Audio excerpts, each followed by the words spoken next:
Түз эфирде кабар маалымат программасынын кечки топтому саламатсыздарбы? Алдыдагы жарым саатта күндүн орчундуу окуяларына токтолобуз. Биз менен бирге болуңуздар. Алгач бүгүнкү чыгарылыштан.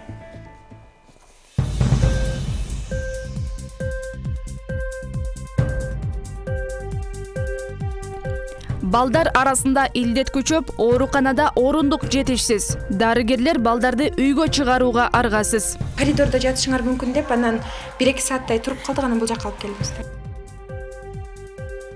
Акысыз бензин коюп берип, окуучуларды үгүткө мажбурлагандар. Расмий баракчалардагы башаламандык, үгүттөгү мыйзам бузууларды тизмектейбиз. Машина толтурам мындай. Бензин берип атат. Электр тармагындагы кризис элди түйшүккө салууда. Өлкө башчы абалды айтып берди.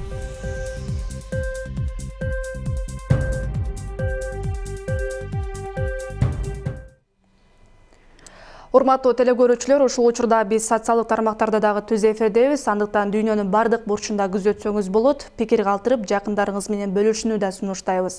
Сиздин бааңыз 7 канал үчүн маанилүү.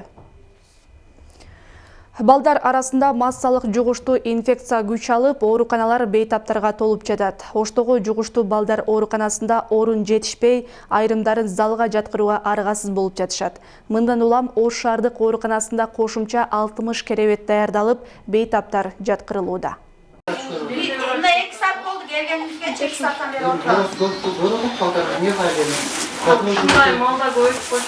Акыркы бир жумадан бери балдар арасында сасык тумоо күч алып, оорукана узун кезек күтүүгө айланды. Мында бут коерго жер жок. Балдары менен сааттап кезек күткөн ата-энелерди көрүүгө болот. Ал тургай ооруканадан орундар жетишпей, айрымдары залга жатууга мажбур болуп жатышат. Мында кайрылган бейтаптардын саны күнүнө 100гө чукулдайт. Учурда Ош облустук балдар ооруканасында 625 бала дарыланып жатат. Болуп калды турганына. Бир эле врач аябай кеч кабыл алып атат өздөрү. Бир адамды канча көрүп атат билбейм, бир жарым саат көрүп атат окшойт. Бул жерде педиатр врачы текшерип атат экен. Консультация алган келдик, балам грипп. Күндүзгүсүн ойноп эле жүрөт, жөнөкөй эле, анан түнкүсүн температура берип атат. Ошого бир сыйра көрүнүп коелу деп келдик. Үй бүлөлүк дарыгерлер тобу менен ата-энелердин ортосундагы карым-катнаштын жоктугу болуп атат. Мына өзүңүздөр көрүп атасыздар, бир дагы ушу келген бейтаптардын бири дагы үй бүлөлүк дарыгерлер тобуна кайрылбайт. Даже айрым ата-энелер кайсы участкада турганын билбейт, участогун. Туура эле бул жакка келет, бул жакка келгенден кийин действительно адам көп. Кайрылгандардын саны биздики областной учреждение болгондуктан Ош, Баткен, Жалал Абадты кошо тейлейбиз. Ал жактан тынымсыз оор абалдагы балдар келип турат. Жугуштуу инфекция былтыркы жылдарга салыштырмалуу 2 эсе көп. Мындан улам Ош шаардык балдар ооруканасында кошумча 60 керебет даярдалган. Орундар жетишсиз болгондуктан дарыгерлер балдар толук айыгып чыга электеле үйүнө чыгарууга мажбур болуп жатыптыр. Мезгилдүү вирус илдети көбүн эсе 3 жашка чейинки наристелер арасында кезигүүдө. Коридордо жатышыңар мүмкүн деп, анан 1-2 сааттай туруп калдык, анан бул жакка алып келдибиз. Биз температурасы аябай бийик болуп, жөтөл менен келгенбиз. Анан айылга барып жуктурдук. Азыр көпчүлүктө эле болуп атпайбы? Биз да ошо элге аралашып, ошодон жуктуруп алдык. Бизде оорулардын эпидемиясы көбөйүп, бул оорулар семейный болуп атат. Үй бүлөлөр да ооруп, полный үйүндө ата-энеси ооруган, балдар ооруган. Анан ошонун жаш балдары бизге келип түшүп атат. 1 жашка чейинкилер, көбүрөөгү 1 жашка чейинкилер, анан көбүнчө бул 2 айлык, 3 айлык кичинекей балдар көп келип атат. Ал кантак кайсы жактан десек, үйүндө ата-энеси ооруган, чоң агалары ооруган, ошолор лечение алынча булар кантак болуп бизге көп келип атат. Бейтаптардын айрымдары орну бала бакчадан жуктуруп келишүүдө. Инфекция күч алгандыгына карабастан бала бакчалар кадимки нукта иш алып барууда. Керемет көч балдар бакчасынын жетекчиси бул жагдайда ар бир балага көңүл бурулуп, текшерүүдөн өткөрүп жаткандыгын айтат. Күн сайын сырттан кирип атканда текшерет, анан эгер үлгүрбөй калса медсестра группасына кирип, группасында эле текшерип чыгат. Анан да карап турушат, балам жатканда карап турушат, тамак ичкенде карап турушат. Ошондой учурда бала кичине эле тамакка табити тартпай калса, же болбосо көзү чылпактап калса, жүгүрүп эле жүрөбүз. Кокуй ата-энесин чакыр, башка бирөөгө жугуп калбасын. Дарыгерлер сасык тумоонун көбөйүшүн аба ырайынын кескин өзгөрүшүнө байланыштырышты. Азыркы сасык тумоонун опурталдуу жагы ичеги карын ооруларында сезгентет. Мындан улам вирустук ооруларга карата жаш балдарда вакцинациялоодон өткөрүү керек деп эсептешет. Дарыгерлер сасык тумоонун биринчи белгиси байкалганда эле ооруканага кайрылууну сунушташат. Алмагүл Эркебай кызы, Бекмамат Султанов, 7-канал, Ош шаары. Улуттук коопсуздук боюнча мамлекеттик комитети 9 ноябрдын таңында Кыргыз-Тажик чек арасына жакын аймактагы Кыргызстандын жаранына таандык сарайдын өрттөнүшү боюнча маалымат берди. Расмий маалыматка караганда таңкы саат 5:30 чамасында Баткен районунун Дахма аймагында мамлекеттик чек арага жакын жайгашкан сарай күйүп кеткен. Өзгөчө кырдаалдар министрликтин кызматкерлери 1 саатка жакын убакытта өрттү өчүргөн. Учурда Кыргыз-Тажик чек арасында кырдаал туруктуу деп жазылат УКМК тараткан маалыматта.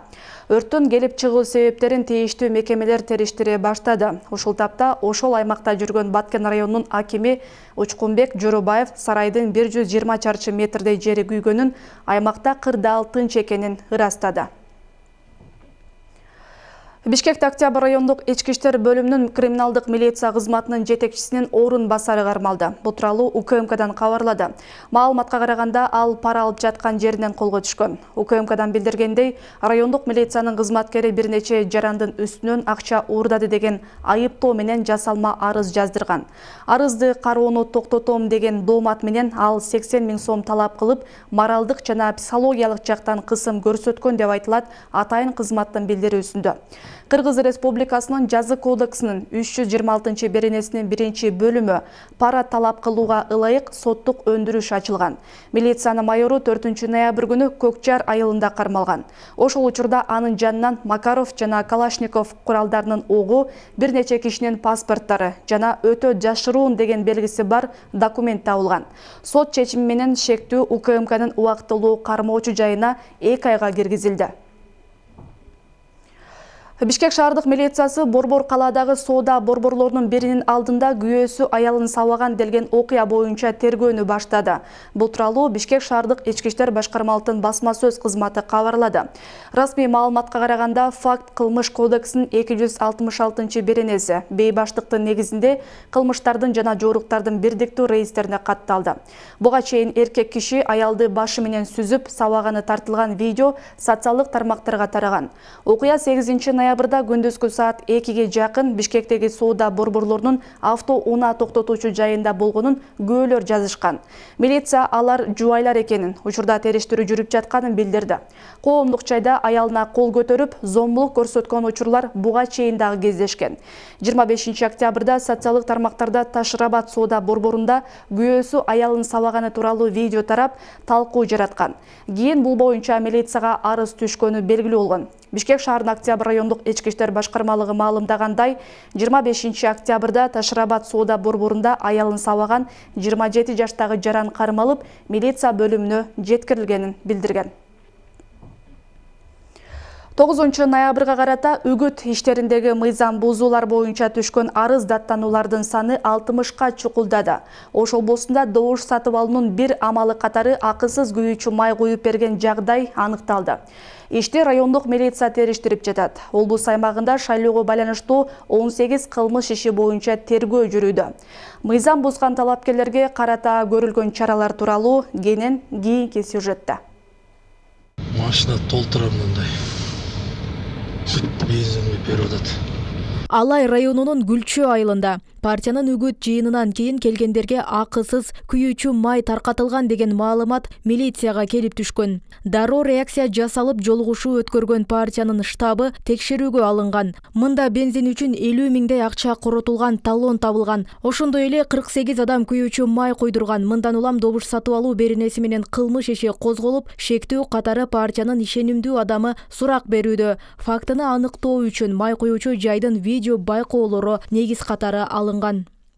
Ошондой эле күбөлөр суралган баардыгы дагы. Анан ошол биринчи күнү ошол аталган партиянынга жолугушка келген адамдарга бензин куюп бересине 50 000 сом акча таштагандыгы белгилүү болгон. Ал акча жетпей калып, эртеси күнү келип, дагы 30 000 акча таштап, жалпысынан 80 000 сом акча таштагандыгы.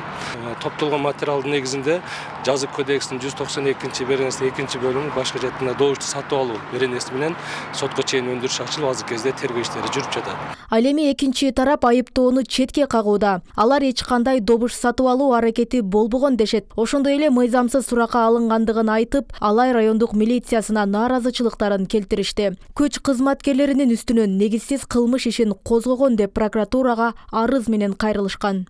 Булардын бир дагы далили жок. Далил жок эч кандай. Менин катышуумда тергөө аракети жүрдү, алып койду. Компьютерге бардык, өздөрү ачып, өздөрү кирип, компьютерден тапкан жок. Бир дагы шайлоого байланышкан, ушу Азаттык партиясына байланышкан документти.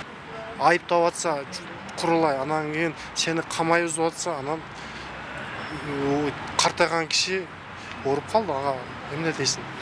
Ушул эле Алай районунда дагы бир талапкердин үгүт баннерин белгисиз жарандар уурдап кетишкендиги боюнча арыз түшкөн. Ош облусунун аймагында бул сыяктуу 18 кылмыш иши боюнча териштирүү иштери жүрүүдө. Ош шаары боюнча да бир канча арыздар түшкөн, арасында Ош шаардык мэриясынын расмий баракчасынан үгүттөө видеосу бөлүшүлгөн окуя бар. Учурда мыйзамсыз аракет ким тарабынан жасалганы текшерилип жатыптыр. Ал иш жөндөн жөн калып кетпейт, сөзсүз түрдө каралат. Бирок мыйзам баарына бирдей эле, биз бирок баардыгын контролдоп, если мыйзам бузуу бар болсо, ошол жазылма түрүндөрүндө биз аларга чара колдонобуз. БШКнын расмий сайтындагы мыйзам бузуулар боюнча реестрде 9 ноябрга карата 57 эреже бузуу катталды. Андагы арыздардын маңызына таянсак, мамлекеттик кызматкерлердин соц тармак аркылуу бөлүшкөн үгүт материалдары жазылган. Бул ирет бийлик мамлекеттик муниципалдык кызматкерлердин үгүт иштерине аралашуусуна катуу тыюу салууда. Бул жерде добуш сатып алуучу эмес, добушту сатып алган жарандарга дагы жоопкерчилик каралган. Ошондой эле эгерде жооп ошол добушту сатып алып жаткан фактыны маалымат билдирген болсо, ошол маалымат такталган болсо, ошо билдирген жаранга дагы 100 000 сом эсебинде атайын сыйлыктар каралган да.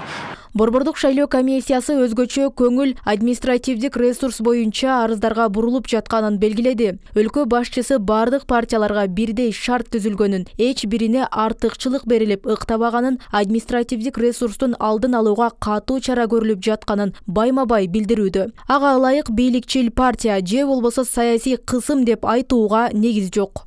Эч кимисине биз бут тозгон жокпуз.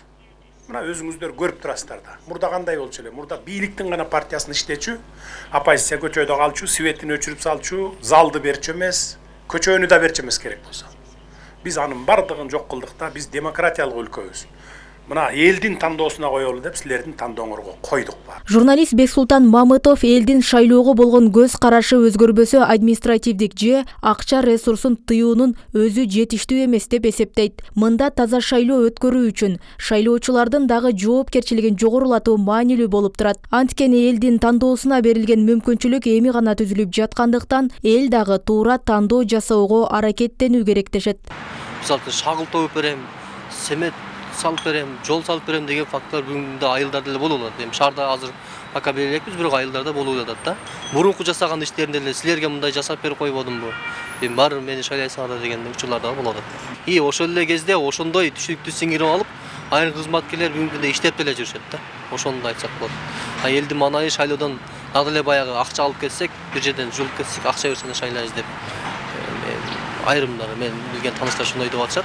Бүтүн Кыргызстан партиясынын Алай районундагы үгүт ишинде окуучулардын катышуусуна укуктук баа берүү үчүн милицияга жиберилди. Ал эми Ош шаарында студенттерди мажбурлап үгүт жыйынга алып келген окуя боюнча тергөө бүтүп, административдик ресурс бар деген тыянак менен иш сотко өткөрүлдү. Ошондой эле БШК министрлер кабинетинен Ош мамлекеттик университетинин ректоруна чара көрүүнү суранды. Роза Акматжан кызы, Бекмамат Султанов, 7 канал, Ош. Парламенттик шайлоого саналуу күндөр калган сайын катышуудан баш тарткан талапкерлердин саны өсүүдө. Борбордук шайлоо комиссиясынын маалыматы боюнча 9 ноябрга карата бир мандаттуу округтан 303 талапкер калды. Ал эми партиялар арасында да арызын алган талапкерлер бар. Мындай көрүнүштү саясатчылар соодалашуу катары баалап жатышат. Темага кенен Нуржан Султанбекова токтолот.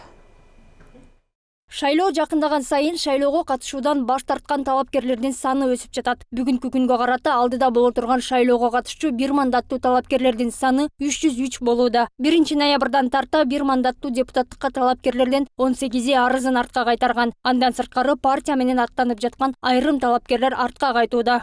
Бир мандаттык округтар боюнча да ошо 400дөн ашкан талапкер ниетин билдиришкен. Бирок бүгүнкү күндө мына акыркы маалымат 303 талапкер калды. Бул болсо баягы шайлоо процесстеги ушундай боло турган иш да. Бурдакы деле шайлоолордо мына шайлоо күнгө чейин 5 күн калганга чейин талапкер ушундай укугу бар да, өз каалоосу менен шайлоодон баш тартканга. Эми кандай негиздер болот, эми ар кандай болот бул жерде негиздеричи. Бир мандаттык округтар боюнча мисалы мына бирөөлөр бири-бири менен балким сүйлөшүп алышты. Ошо шайлоого чогуу баратып бирибизге жардам беребизби деп. Алсак жогорку кеңештин 6-чакырылышынын депутаты номер 12 Өзгөн шайлоо округунан депутаттыкка талапкер болгон Алы Карашев 8 ноябрда шайлоого катышуудан баш тарткандыгы маалым болду. Буга чейин бул округда 4 гана талапкер болгон. Мындан сырткары Мекенчил эл, Арузат, Ынтымак жана Жашасын Кыргызстан партияларынан да талапкерлер чыккан. Мындай көрүнүштөрдү саясий серепчилер талапкерлер арасында соодалашуу болуп жаткандыгын билдирет дешет. Тилекке каршы саясатчылар мыйзамдарды бурмалап, эски адат менен эле кандай бир эски адатын таштап коюш кыйын бир пакталы. Көбүнчөсү биз көрүп атканыбыз четтен көрүнүп атабыз, ошол бузулар, ар кайсы оюндар болот шайлоо мененчи. Декабетке салып алышканда мында акча. Мисалы мен чыгарам да, мынча акча берейин, акча берип коем, сени анан чыгарып коет. Депутат болсо мен сага мындай деп соолашат. Шайлоо жакындаган сайын дагы да катышууну каалаган талапкерлердин саны азайышы мүмкүн. Шайлоого 5 күн калганга чейин катышкысы келбеген талапкерлер арызын кайтара алышат. Дагы бир жагдай катышууну каалабаган талапкерлер ар кандай жумуш орунга барууну эңсегендер да болушу мүмкүн дешет. 1-2-3 талапкер биригип кандайдыр бир соодалаш мүмкүн. Же болбосо бир мандаттуу койгон округтардан бийлик жактан кандайдыр бир дагы соодалар жүргүзүлүшү мүмкүн. Тигил же бул кызмат боюнча ошол себептен дагы алып коюш мүмкүн. Ар кайсы себептер жатат, бирок эч бир дагы талапкер кандайдыр бир түшүндүрмө сөздөрүн айтып алган жок да. Мисалы талапкерлердин жөн эле Борбордук шайлоо комиссиясына арыз жазып эле алып коюп атат. Натыйжада бир мандаттуу округга катышууну каалаган 321 талапкерден кыскарып отуруп 303 гана калды. Ал эми партиялык системада ат салышуу үчүн 21 партия талапкер катталган. Бир мандаттуу округтан баш тарткан талапкерлердин акчасын Борбордук шайлоо комиссиясы тарабынан мыйзам боюнча кайтарылып берилбейт. Бүгүн 9 ноябрга карата шайлоо дайындалган күндөн тартып Борбордук шайлоо комиссиясына мыйзам бузуулар боюнча 56 кайрылуу келип түшкөн. Нуржан Султанбекова, Темир Избасханов, 7 канал, Бишкек. Урматтуу телекөрүүчүлөр, алдыда өтүүчү парламенттик шайлоодо таза өткөрүү талабын колго алып, эгерде укук бузуулар, мыйзамсыз добуш сатып алуу аракеттерин байкасаңыз, биздин төмөндөгү адрестер боюнча кайрылсаңыздар болот. 7 каналдын кабарчылары жеринде чагылдыруу аракетин көрүшөт. Татыктуу талапкерди гана тандоону колго алыңыз. Кыргыз темир жолу ишканасында жайы менен саботаж болгон. Ал азыр деле уланууда. Бул тууралуу президент Садыр Жапаров коомдо каттуу талкуу жаратып жаткан көмүр маселеси боюнча Facebook баракчасы аркылуу түшүндүрмө берип жатып айтты. Ошондой эле президент бул саботажга коррупцияны жок кылуу аракеттери себеп болуп жатканын кошумчалап, шылуундук иштер кандай жол менен ишке ашарын айтып берди. Мисалы, кара кечеден балыкчыдагы көмүр кампага машинанын номери менен кагаз эле келет экен. Мөөр басылып кабыл алынды болот. Чындыгында ал көмүрлөр кагаз жүзүндө гана калат. Кийин алардын ордун толтуруу үчүн балыкчыдагы кампадан кум аралаштырып жиберишет. Ошентип ТЭЦ кум аралашкан көмүр жагып жүргөн. Ошол үчүн ушул ишке аралашкан бир нече адамдар камалышты. кум аралашкан көмүр жагууну токтоттук, деди Жапаров. Сөзүнүн аягында тоскоолдуктарга карабай, өзгөчө кырдаалдар министрликтин бардык техникаларын көмүр кендерине жардамга киргизип, көмүр казуу тездетилгенин кошумчалады. Ошондой эле коррупциялашкан иштерди иликтөө уланып жатканын билдирди. Эске салсак, буга чейин Кыргызстандын аймагында көмүрдүн баасын мамлекет убактылуу жөнгө салып турмай болгон. Аталган чечим көмүрдүн баасынын өсүү темпин кармап туруу 2021-2022 жылдагы көз-кыш мезгилинен өтүүдө калкты көмүр менен өз убагында туруктуу камсыз кылуу максатында кабыл алынган. Бул жылы да кыш мезгили кыргызстандыктарды ойлонтуп жатат. Анткени өлкөнүн башкы энергетикалык байлыгы токтоолуу суу сактагычында быйыл суу өтө аз. Электр кубаты кеминде 1,5-2 миллиард киловатт-саат көлөмүндө тартыш болору айтылууда. Мындан улам кыштан ийгиликтүү өтүү үчүн бир катар чектөөлөр кабыл алынган. Коомдо талкууга алынган бул тармак боюнча өлкө башчы Садыр Жапаров да коомчулукка түшүндүрмө берди. Бул боюнча кийинки сюжетте. Суук түшүп, өлкөдө кайрадан энергетикалык көйгөй башкы орунда. Электр энергиясын үнөмдөө багытында бир катар чектөөлөр кабыл алынды. Катарында кышкысын үй жылытуу үчүн колдонулган 3 фазалуу жарыктарды колдонуу да чектелген. 3 фазалуу абоненттердин катарын шаар тургуну Жапар Намашамов да толуктайт. Ал буга чейин жашаган үйүн электр энергиясы менен гана жылытып келген. Айына 15 миңден 30 миңге чейин төлөп жүргөн. Энергетиктер ага эскертүүлөрдү берип, 2 жума мурун пломба басып кетишкен. 1,5 жума болду, 2 жума болду. Ошондон бери жагып атабыз, Кудайга шүгүр. Ага чейин свет иштетет элек отопленияга. Азыр болсо келип эскертип пломба басып кетишти. Ошо пломба баскандан кийин отту, көмүрдү тынбай эле жагып атабыз. Көмүр менен кайра арзан эле болот негизи.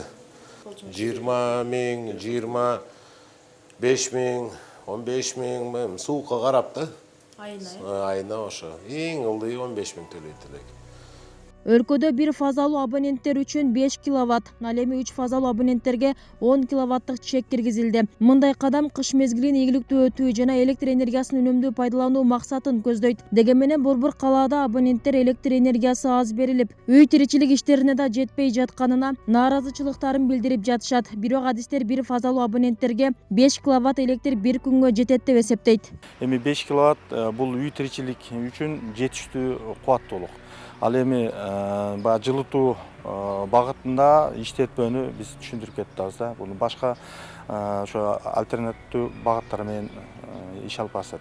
Көп абоненттерге негизи ошол электр жылытуу багытында күз-кыш мезгилинде негизи уруксаат албаган керектөөчүлөрүбүз өтө көп. Ошолорду азыркы күндө эгер аларда ошондой колдонуп жаткан электр жылытуу агрегаттары болсо, аларды биз өчүрүп, пломбалап иштетпөө багытында иштерди азыр тынымсыз жүргүзүп атабыз. Бүгүнкү күндө өлкө боюнча электр энергиясын колдонуу кескин өстү. Ишкана калкка электр энергиясын жеткире албай калды. Мындан улам жерлерде энергетиктер тарабынан тынымсыз рейдтик иш-чаралар өтүүдө. Алар кафе, ресторан, ашкана, мончо, ошондой эле жеке турак үйлөрдү текшерүүгө алууда. Иш-чара алкагында электр энергиясын үйдү, ишкананы жылытуу багытында колдонгондору жеринде өчүрүлүп, пломба басылууда. Мындай рейд бүгүн да уланды. Үйлөргө баягы, бул болсо трехфазка ошо отопление, ошо отоплениеда өчүп турат.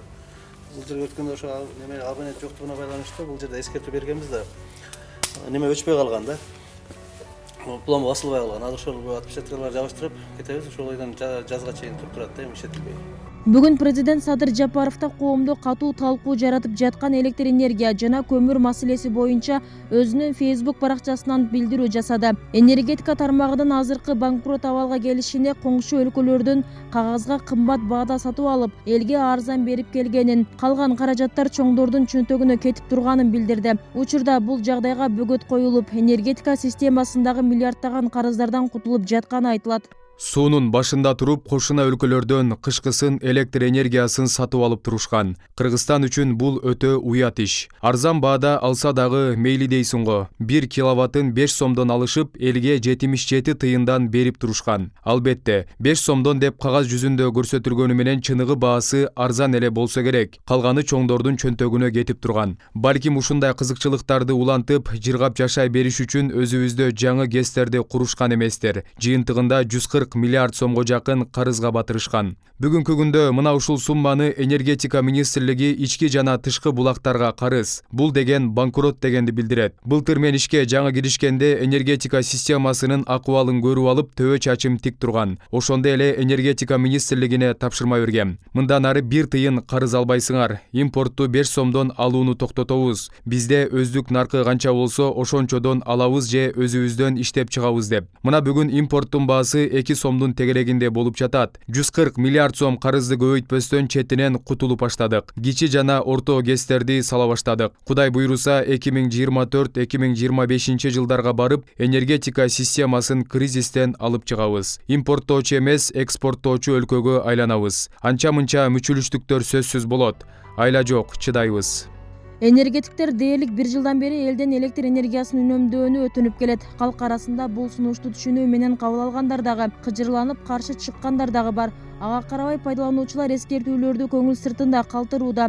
Анткени өлкөдө өткөн айда электр энергиясын үнөмдөө боюнча жакшы жыйынтык болбоду. Токтогул суу сактагычында суунун көлөмү аз. Мындан улам бул кышта өлкөдөгү эритүүчү заводдордо электр жарыгы өчүрүлүшү мүмкүн. Ошондой эле Мончо сауналарга энергиянын башка булактарына өтүү сунушталууда. Убисира Ороздалиева, Шерзат Эгембердиев, 7 канал, Жалал-Абад. Кыргызстандын курама командасы күрөш боюнча 23 жашка чейинкилер арасында дүйнө чемпионатында жалпы медалдык эсепте 5-орунду камсыздады. Бул тууралуу өлкөнүн күрөш федерациясы билдирди. Спорттук күрөштүн түрлөрү боюнча Ю-23 дүйнө чемпионаты Сербиянын Белград шаарында жыйынтыкталды. Мелдешке катышкан 31 өлкөнүн ичинен Кыргызстан медалдар жарышынан алдыңкы 5-тикке кирди.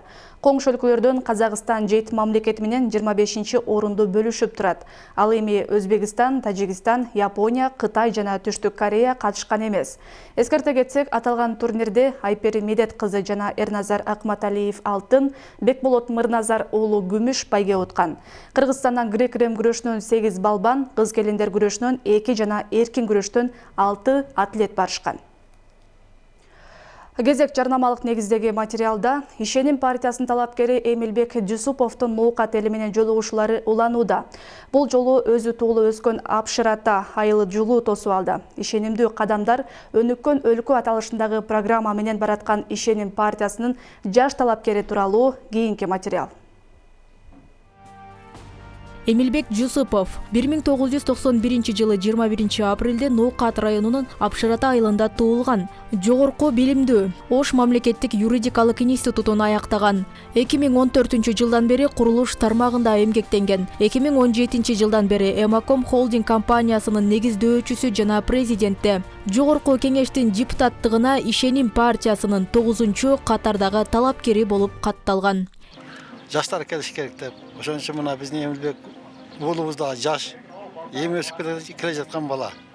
Келечекте ушу элге кызмат кылаткан балдар ушулар. Ушуларды биз ушундай балдарды колдоо берсек, биздин мамлекет батылданат. Современный үйлөрдү салып, үйлөрдү адамдарга белек кылып берип атат анча-мынчага. Жан дил менен жаштар кызмат кылыш керек деп ушу үмүттөнүп атабыз да азыр.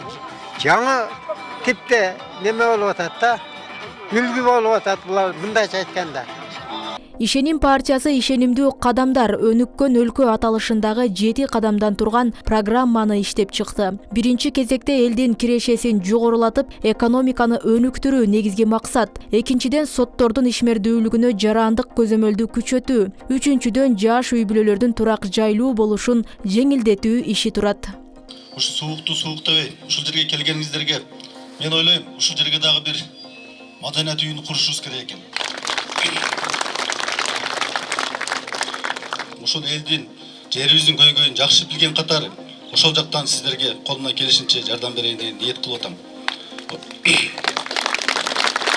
Немеде эмес, жөнөкөй бир үй бүлөдөн чыкканда, жөнөкөй үй бүлөдөн чыгып, ушундай бир чоң биздин келечекке бир чоң салым кошот деген ишенимдемин да. Анан азыр эми бул 50 жылда эл жаңырат, 100 жылда жер жаңырат дегенде эми акырын мен ойлойм жаштардын немеси келет да. Жаштарды колдоп, жакшыны жакшы айтыш керек, ачык-ачык. Колунан бар жок келет, ушул умтулат, аракет кылат.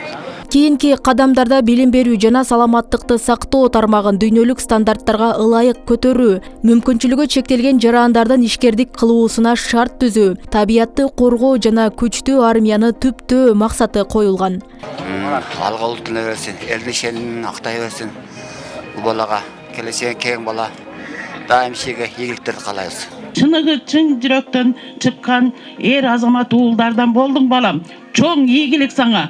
Чын жүрөктөн ушу балага дуа берели, иш баланы шайлайлы. Амин. Аллаху акбар.